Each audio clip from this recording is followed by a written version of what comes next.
नमस्कार दोस्तों, आइए सुनते हैं मुंशी प्रेमचंद की कहानी विद्रोही। लेकिन उससे पहले अगर आपने अभी तक मेरे चैनल को सब्सक्राइब नहीं किया है तो प्लीज़ मेरे चैनल को सब्सक्राइब कर लें और वीडियो को लाइक और शेयर करना ना भूलें। तो आइए शुरू करते हैं आज की कहानी विद्रोही। आज 10 साल से जब्त कर रहा हूँ। अपने इस नन्हे से हृदय में अग्नि का दहकता हुआ कुंड छिपाए बैठा हूँ। संसार में कहीं शांति होगी, कहीं सैर तमाशे होंगे, कहीं मनोरंजन की वस्तुएं होंगी। मेरे लिए तो अब यही अग्नि राशि है और कुछ नहीं। जीवन की सारी अभिलाषाएं इसी में जलकर राख हो गई। किससे अपनी मनोव्यथा कहूँ? फायदा ही क्या? जिसके भाग्य में रुदन अनंत रुदन हो, उसका मर जाना ही अच्छा। मैंने पहली बार तारा को उस वक्त देखा जब मेरी उम्र 10 साल की थी। मेरे पिता आगरे के एक अच्छे डॉक्टर थे। लखनऊ में मेरे एक चचा रहते थे। उन्होंने वकालत में काफ़ी धन कमाया था। मैं उन दिनों चचा ही के साथ रहता था। चचा की कोई संतान ना थी, इसीलिए मैं ही उनका वारिस था। चचा और चची दोनों मुझे अपना पुत्र समझते थे। मेरी माता बचपन ही में सिधार चुकी थी। मातृ स्नेह का जो कुछ प्रसाद मुझे मिला वह चची जी ही की भिक्षा थी। वही भिक्षा मेरे उस मातृ प्रेम से वंचित बालपन की सारी विभूति थी। चचा साहब के पड़ोस में हमारी बिरादरी के एक बाबू साहब और रहते थे। वह रेलवे विभाग में किसी अच्छे ओहदे पर थे। 200-250 रुपये पाते थे। नाम था विमल चंद्र। तारा उन्हीं की पुत्री थी। उस वक्त उसकी उम्र 5 साल की होगी। बचपन का वह दिन आज भी आंखों के सामने है, जब तारा एक फ्रॉक पहने, बालों में एक गुलाब का फूल गूंथे हुए मेरे सामने आकर खड़ी हो गई। कह नहीं सकता क्यों मैं उसे देखकर झेंप सा गया। मुझे वह देव कन्या सी मालूम हुई, जो उषा काल के सौरभ और प्रकाश से रंजित आकाश से उतर आई हो। उस दिन से तारा अक्सर मेरे घर आती। उसके घर में खेलने की जगह ना थी। चचा साहब के घर के सामने लंबा चौड़ा मैदान था, वहीं वह खेला करती। धीरे धीरे मैं भी उससे मानूस हो गया। मैं जब स्कूल से लौटता तो तारा दौड़कर मेरे हाथों से किताबों का बस्ता ले लेती। जब मैं स्कूल जाने के लिए गाड़ी पर बैठता तो वह भी आकर मेरे साथ बैठ जाती। एक दिन उसके सामने चची ने चचा जी से कहा, तारा को मैं अपनी बहू बनाऊंगी। क्यों कृष्णा, तू तारा से ब्याह करेगा? मैं मारे शर्म के बाहर भाग गया, लेकिन तारा वहीं खड़ी रही, मानो चची ने उसे मिठाई देने को बुलाया हो। उस दिन से चचा और चची में अक्सर यही चर्चा होती, कभी सलाह के ढंग से, कभी मजाक के ढंग से। उस अवसर पर मैं तो शर्माकर बाहर भाग जाता था, पर तारा खुश होती थी। दोनों परिवारों में इतना घराव था कि इस संबंध का हो जाना कोई असाधारण बात ना थी। तारा के माता पिता को तो इसका पूरा विश्वास था कि तारा से मेरा विवाह होगा। मैं जब उनके घर जाता तो मेरी बड़ी आवभगत होती। तारा की माँ उसे मेरे साथ छोड़कर किसी बहाने से टल जाती थी। किसी को अब इसमें शक न था कि तारा ही मेरी हृदय ईश्वरी होगी। एक दिन उस सरला ने मिट्टी का एक घरौंदा बनाया। मेरे मकान के सामने नीम का पेड़ था, उसी की छाँव में वह घरौंदा तैयार हुआ। उसमें कई ज़रा ज़रा से कमरे थे, कई मिट्टी के बर्तन, एक नन्ही सी चारपाई थी। मैंने जाकर देखा तो तारा घरौंदा बनाने में तन्मय हो रही थी। मुझे देखते ही दौड़कर मेरे पास आई और बोली, कृष्णा चलो हमारा घर देखो, मैंने अभी बनाया है। घरौंदा देखा तो हंसकर बोला, इसमें कौन रहेगा तारा? तारा ने ऐसा मुंह बनाया मानो यह व्यर्थ का प्रश्न था। बोली, क्यों, हम और तुम कहाँ रहेंगे?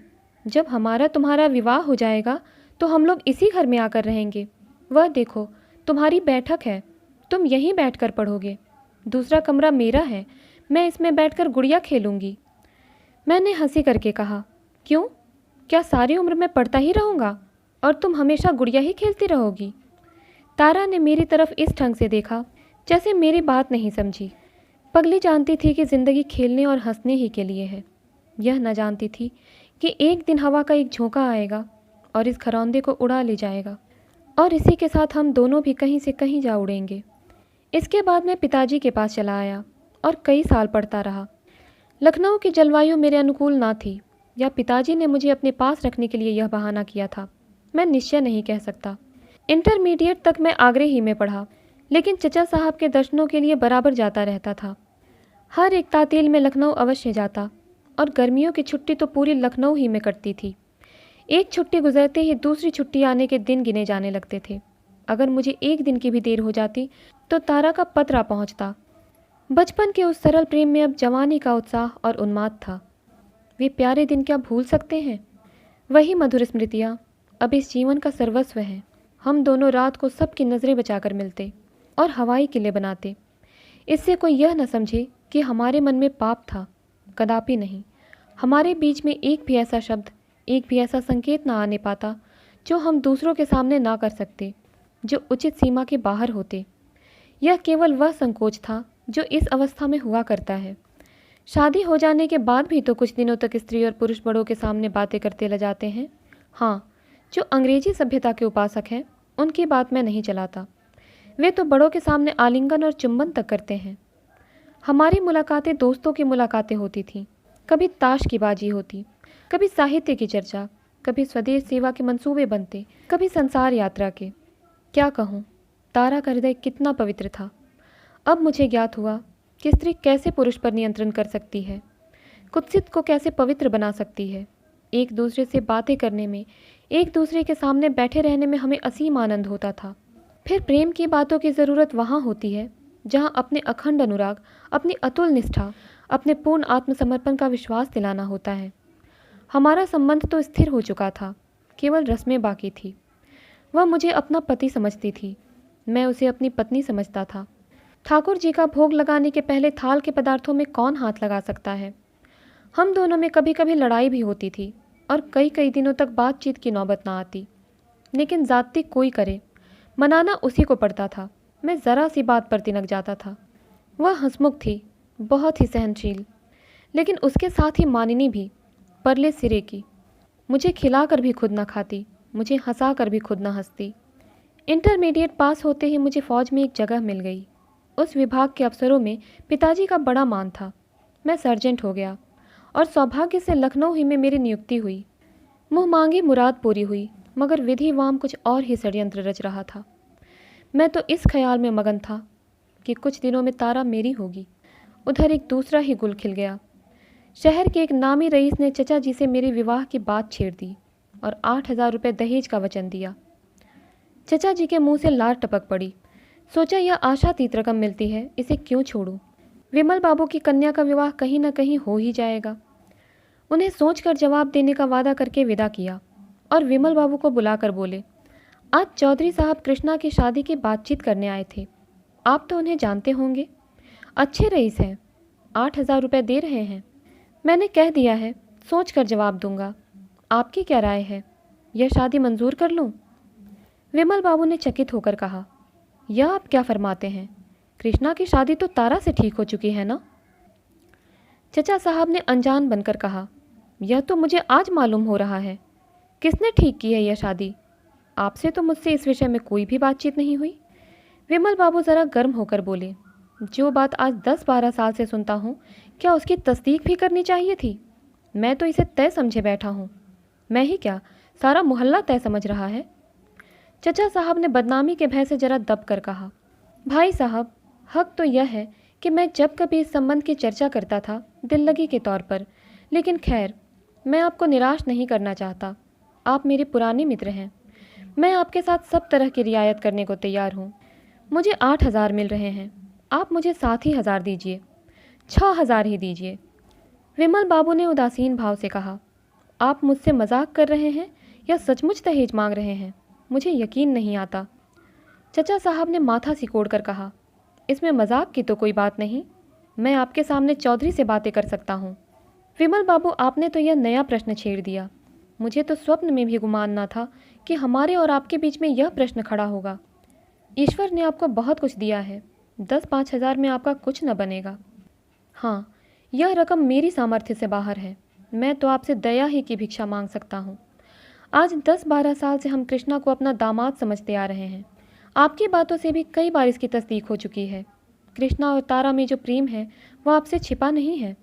ईश्वर के लिए थोड़े से रुपए के वास्ते कई जनों का खून न कीजिए।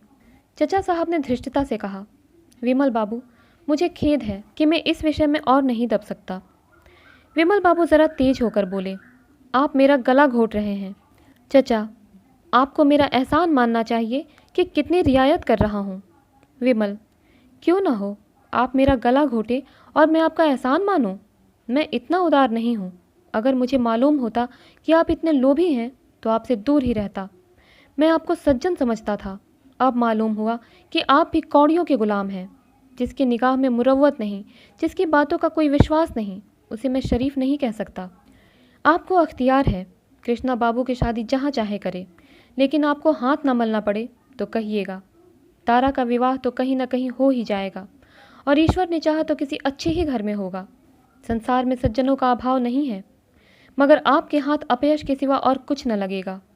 चचा साहब ने त्योरियां चढ़ाकर कहा, अगर आप मेरे घर में न होते तो इस अपमान का कुछ जवाब देता।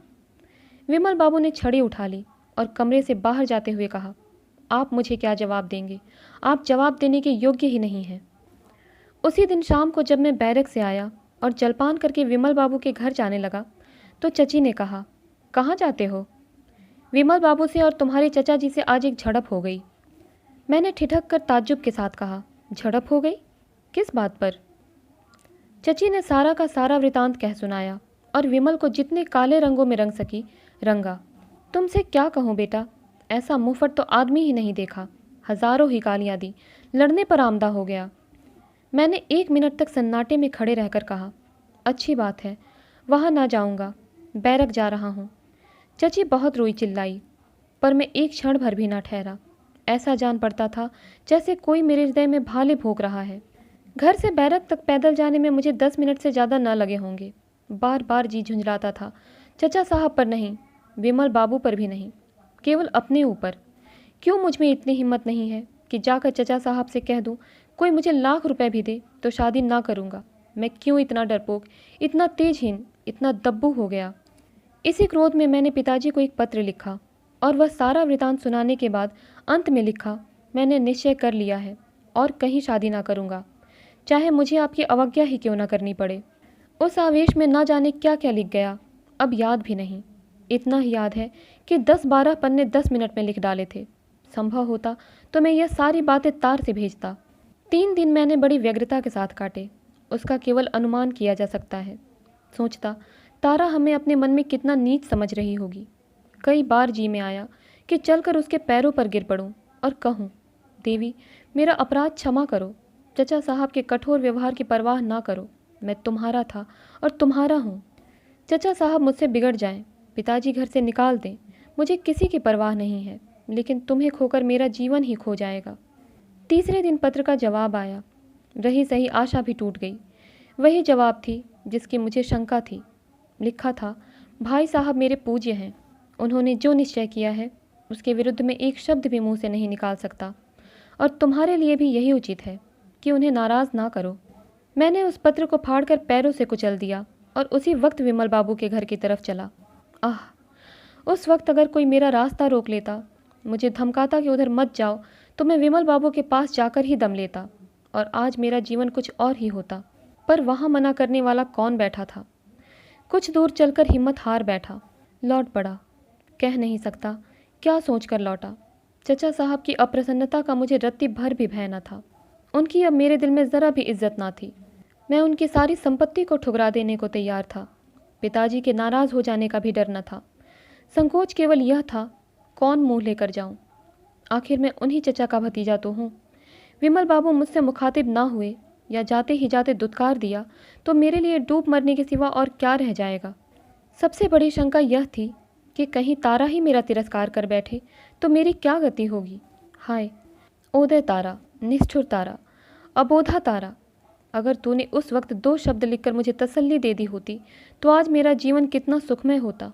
तेरे मौन ने मुझे मटिया मेट कर दिया, सदा के लिए। आह, सदा के लिए। 3 दिन फिर मैंने अंगारों पर लोट लोट कर काटे। ठान लिया था कि अब किसी से ना मिलूंगा। सारा संसार मुझे अपना शत्रु सा दिखता था। तारा पर भी क्रोध आता था। चचा साहब की तो सूरत से मुझे घृणा हो रही थी। मगर तीसरे दिन शाम को चचा जी का रुक्का पहुंचा, मुझसे आकर मिल जाओ। जी में तो आया लिख दूं, मेरा आपसे कोई संबंध नहीं, आप समझ लीजिए मैं मर गया। मगर फिर उनके स्नेह और उपकारों की याद आ गई। खरी खरी सुनाने का भी अच्छा अवसर मिल रहा था। हृदय में युद्ध का नशा और जोश भरे हुए मैं चचा जी की सेवा में पहुंच गया। चचा जी ने मुझे सिर से पैर तक देखकर कहा, क्या आजकल तुम्हारी तबीयत अच्छी नहीं है? आज राय साहब सीताराम तशरीफ़ लाए थे, तुमसे कुछ बातें करना चाहते हैं। कल सवेरे मौका मिले तो चले आना। या तुम्हें लौटने की जल्दी ना हो तो मैं इसी वक्त बुला भेजूं। मैं समझ तो गया कि यह राय साहब कौन है, लेकिन अनजान बनकर बोला, यह राय साहब कौन है? मेरा तो उनसे परिचय नहीं है। चाचा जी ने लापरवाही से कहा, अजी यह वही महाशय हैं जो तुम्हारे ब्याह के लिए घेरे हुए हैं। शहर के रईस और कुलीन आदमी हैं, लड़की भी बहुत अच्छी है, कम से कम तारा से कई गुनी अच्छी। मैंने हाँ कर लिया है। तुम्हें भी जो बातें पूछनी हो उनसे पूछ लो। मैंने आवेश के उमड़ते हुए तूफान को रोक कर कहा, आपने नाहक हाँ की, मैं अपना विवाह नहीं करना चाहता। चचा जी ने मेरी तरफ आंखें फाड़कर कहा, क्यों? मैंने उसी निर्भीकता से जवाब दिया, इसीलिए कि मैं इस विषय में स्वाधीन रहना चाहता हूँ। चचा साहब ने ज़रा नर्म होकर कहा, मैं अपनी बात दे चुका हूँ, क्या तुम्हें इसका कुछ ख्याल नहीं है? मैंने उदंडता से जवाब दिया, जो बात पैसों पर बिकती है उसके लिए मैं अपनी ज़िंदगी नहीं खराब कर सकता। चचा साहब ने गंभीर भाव से कहा, यह तुम्हारा आखिरी फैसला है? जी हाँ, आखिरी। पछताना पड़ेगा। आप इसकी चिंता ना करें, आपको कष्ट देने ना आऊँगा। अच्छी बात है। यह कहकर वह उठे और अंदर चले गए। मैं कमरे से निकला और बैरक की तरफ चला। सारी पृथ्वी चक्कर खा रही थी, आसमान नाच रहा था और मेरी देह हवा में उड़ी जाती थी। मालूम होता था पैरों के नीचे की ज़मीन है ही नहीं। बैरक में पहुंचकर मैं पलंग पर लेट गया और फूट फूट कर रोने लगा। माँ बाप, चाचा चाची, धन दौलत, सब कुछ होते हुए भी मैं अनाथ था। उफ, कितना निर्दय आघात था। सवेरे हमारे रेजिमेंट को देहरादून जाने का हुक्म हुआ। मुझे आंखें सी मिल गई। अब लखनऊ कांटे खाता था, उसके गली कूचों तक से घृणा हो गई थी। एक बार जी में आया चलकर तारा से मिल लूं, मगर फिर वही शंका हुई, कहीं वो मुखातिब ना हुई तो। विमल बाबू इस दशा में भी मुझसे उतना ही स्नेह दिखाएंगे जितना अब तक दिखाते आए हैं, इसका मैं निश्चय ना कर सका। पहले मैं एक धनी परिवार का दीपक था, अब एक अनाथ युवक जिसे मजूरी के सिवा और कोई अवलंब न था। देहरादून में अगर कुछ दिन मैं शांति से रहता तो संभव था मेरा आहत हृदय संभल जाता और मैं विमल बाबू को मना लेता। लेकिन वहाँ पहुँचे 1 सप्ताह भी न हुआ था कि मुझे तारा का पत्र मिल गया। पते को देखकर मेरे हाथ कांपने लगे, समस्त देह में कंपन सा होने लगा। शायद शेर को सामने देखकर भी मैं इतना भयभीत ना होता। हिम्मत ही ना पड़ती थी कि उसे खोलूं। वही लिखावट थी, वही मोतियों की लड़ी, जिसे देखकर मेरे लोचन तृप्त से हो जाते थे, जिसे चूमता था और हृदय से लगाता था। वही काले अक्षर आज नागिनों से भी ज़्यादा डरावने मालूम होते थे। अनुमान कर रहा था कि उसने क्या लिखा होगा, पर अनुमान की दूर तक दौड़ भी पत्र के विषय तक ना पहुंच सकी। आखिर एक बार कलेजा मजबूत करके मैंने पत्र खोल डाला। देखते ही आंखों में अंधेरा छा गया। मालूम हुआ किसी ने शीशा पिघलाकर पिला दिया। तारा का विवाह तय हो गया था। शादी होने में कुल 24 घंटे बाकी थे। उसने मुझसे अपनी भूलों के लिए क्षमा मांगी थी और विनती की थी कि मुझे भुला मत देना। पत्र का अंतिम वाक्य पढ़कर मेरी आंखों से आंसुओं की झड़ी लग गई। लिखा था, यह अंतिम प्यार लो। अब आज से मेरे और तुम्हारे बीच में केवल मैत्री का नाता है, मगर कुछ और समझूं तो वह अपने पति के साथ अन्याय होगा, जिसे शायद तुम सबसे ज़्यादा नापसंद करोगे। बस इससे अधिक और ना लिखूंगी। बहुत अच्छा हुआ कि तुम यहाँ से चले गए। तुम यहाँ रहते तो तुम्हें भी दुख होता और मुझे भी। मगर प्यारे, अपनी इस अभागिनी तारा को भूल न जाना। तुमसे यही अंतिम निवेदन है। मैं पत्र को हाथ में लिए लिए लेट गया। मालूम होता था छाती फट जाएगी। भगवान, अब क्या करूं? जब तक मैं लखनऊ पहुंचूंगा बारात द्वार पर आ चुकी होगी, यह निश्चय था। लेकिन तारा के अंतिम दर्शन करने की प्रबल इच्छा को मैं किसी तरह न रोक सकता था। वही अब जीवन की अंतिम लालसा थी।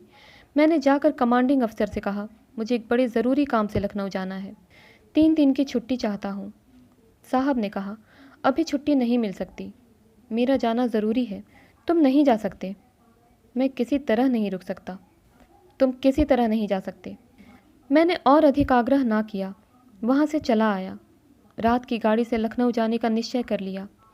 कोर्ट मार्शल का अब मुझे ज़रा भी डर न था। जब मैं लखनऊ पहुँचा तो शाम हो गई थी। कुछ देर तक मैं प्लेटफॉर्म से दूर खड़ा खूब अंधेरा हो जाने का इंतज़ार करता रहा। तब अपनी किस्मत के नाटक का सबसे भीषण कांड देखने चला। बारात द्वार पर आ गई थी। गैस की रोशनी हो रही थी। बाराती लोग जमा थे। हमारे मकान की छत तारा की छत से मिली हुई थी। रास्ता मर्दाने कमरे की बगल से था। चचा साहब शायद कहीं सैर करने गए हुए थे। नौकर चाकर सब बारात के बाहर देख रहे थे। मैं चुपके से जीने पर चढ़ा और छत पर जा पहुंचा। वहां उस वक्त बिल्कुल सन्नाटा था। उसे देखकर मेरा दिल भर आया। हाय, यही वह स्थान है जहां हमने प्रेम के आनंद उठाए थे। यही मैं तारा के साथ बैठकर जिंदगी के मंसूबे बांधता था। यही स्थान मेरी आशाओं का स्वर्ग और मेरे जीवन का तीर्थ था। इस जमीन का एक एक कणु मेरे लिए मधुर स्मृतियों से पवित्र था। पर हाय, मेरे हृदय की भांति आज वह भी उजाड़, सुनसान, अंधेरा था। मैं उसी जमीन से लिपट कर खूब रोया, यहाँ तक कि हिचकियाँ बंध गई। काश उस वक्त तारा वहाँ आ जाती तो मैं उसके चरणों पर सिर रखकर हमेशा के लिए सो जाता। मुझे ऐसा भाषित होता था कि तारा के पवित्र आत्मा मेरी दशा पर रो रही है। आज भी तारा यहाँ ज़रूर आई होगी। शायद इसी ज़मीन पर लिपटकर वह भी रोई होगी। उस भूमि से उसके सुगंधित केशों की महक आ रही थी। मैंने जेब से रुमाल निकाला और वहाँ की धूल जमा करने लगा। एक क्षण में मैंने सारी छत साफ कर डाली और अपनी अभिलाषाओं की इस राख को हाथ में लिए घंटों रोया। यही मेरे प्रेम का पुरस्कार है, यही मेरी उपासना का वरदान है, यही मेरे जीवन की विभूति है। हाय रे दुराशा! नीचे विवाह के संस्कार हो रहे थे। ठीक आधी रात के समय वधू मंडप के नीचे आई। अब भांवरे होंगी। मैं छत के किनारे चला आया और वह मर्मांतक दृश्य देखने लगा। बस यही मालूम हो रहा था कि कोई हृदय के टुकड़े किए डालता है। आश्चर्य है, मेरी छाती क्यों न फट गई, मेरी आंखें क्यों न निकल पड़ी। वह मंडप मेरे लिए एक चिता थी जिसमें वह सब कुछ जिस पर मेरे जीवन का आधार था जला जा रहा था। भांवरे समाप्त हो गई तो मैं कोठे से उतरा। अब क्या बाकी था? चिता की राख भी जलमग्न हो चुकी थी। दिल को थामे वेदना से तड़पता हुआ जीने के द्वार तक आया, मगर द्वार बाहर से बंद था। अब क्या हो? उल्टे पांव लौटा। अब तारा के आंगन से होकर जाने के सिवा दूसरा रास्ता ना था। मैंने सोचा, इस जमघट में मुझे कौन पहचानता है, निकल जाऊंगा। लेकिन ज्यों ही आंगन में पहुंचा, तारा के माता जी की निगाह पड़ गई। चौंक कर बोली, कौन? कृष्णा बाबू, तुम कब आए? आओ, मेरे कमरे में आओ। तुम्हारे चचा साहब के भय से हमने तुम्हें न्योता नहीं भेजा। तारा प्रातःकाल विदा हो जाएगी। आओ, उससे मिल लो, दिन भर से तुम्हारी रट लगा रही है। यह कहते हुए उन्होंने मेरा बाजू पकड़ लिया और मुझे खींचते हुए अपने कमरे में ले गई। फिर पूछा, अपने घर से होते हुए आए हो ना? मैंने कहा, मेरा घर यहाँ कहाँ है? क्यों, तुम्हारे चचा साहब नहीं हैं? हाँ, चचा साहब का घर है, मेरा घर अब कहीं नहीं है। बनने की कभी आशा थी, पर आप लोगों ने वह भी तोड़ दी। हमारा इसमें क्या दोष था भैया? लड़की का ब्याह तो कहीं न कहीं करना था। तुम्हारे चचा जी ने तो हमें मझधार में छोड़ दिया था। भगवान ही ने उबारा। क्या अभी स्टेशन से चले आ रहे हो? तब तो अभी कुछ खाया भी ना होगा। हाँ, थोड़ा सा जहर ला कर दीजिए, यही मेरे लिए सबसे अच्छी दवा है।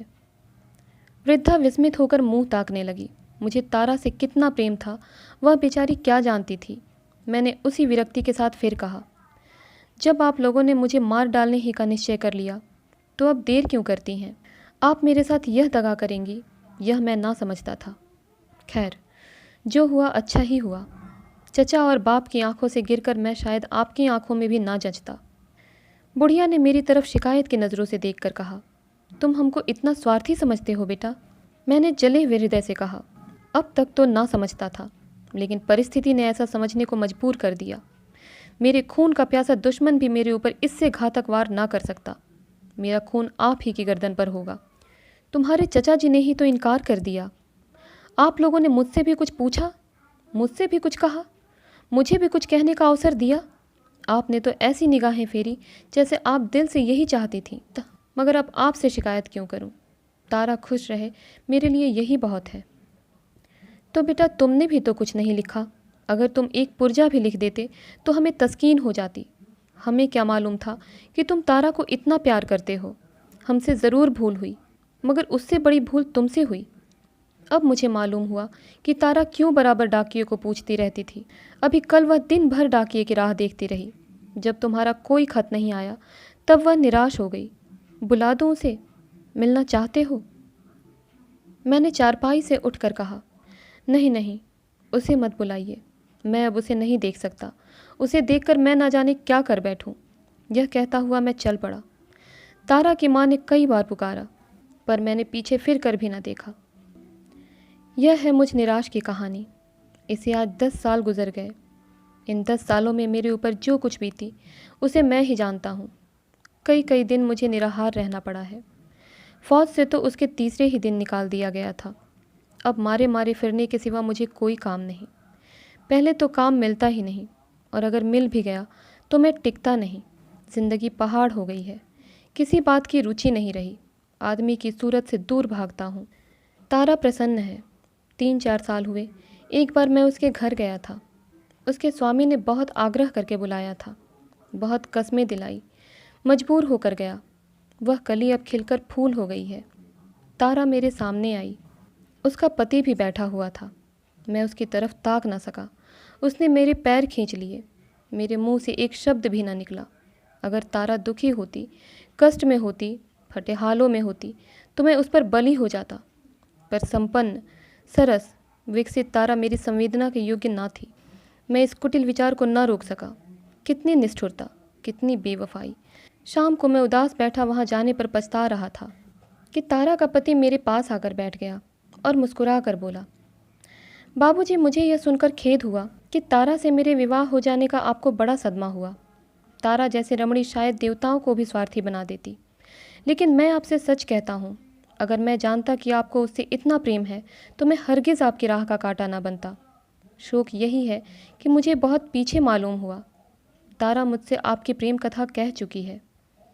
मैंने मुस्कुरा कर कहा, तब तो आपको मेरी सूरत से घृणा होगी। उसने जोश से कहा, इसके प्रतिकूल मैं आपका आभारी हूँ।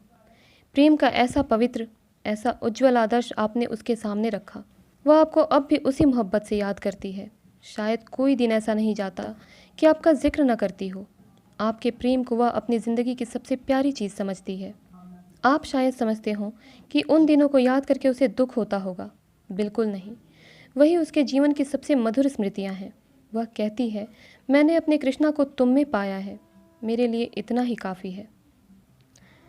तो दोस्तों, उम्मीद करती हूँ कहानी आपको पसंद आई होगी। इसी प्रकार की और कहानियों के लिए हमारे साथ जुड़े रहें। मिलती हूँ अगली कहानी के साथ। तब तक के लिए धन्यवाद।